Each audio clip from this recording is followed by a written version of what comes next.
Kasi ako, nag-a-announce ako, hapon pala, bago magbagyo.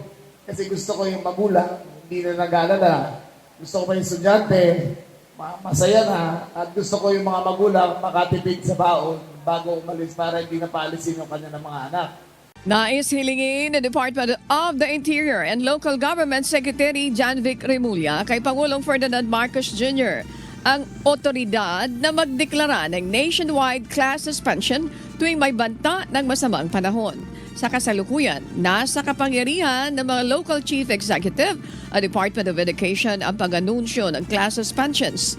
Ngunit ayon kay Remulla, mas mainam ang isang deklarasyon upang makapagplano agad ang mga magulang at paaralan. Batay sa kanyang karanasan bilang dating gobernador ng Cavite, sinabi ni Remulla na mas epektibo ang maagang pag-anunsyo ng class suspension upang maiwasan ang kalituhan at matiyak ang kaligtasan ng mga estudyante.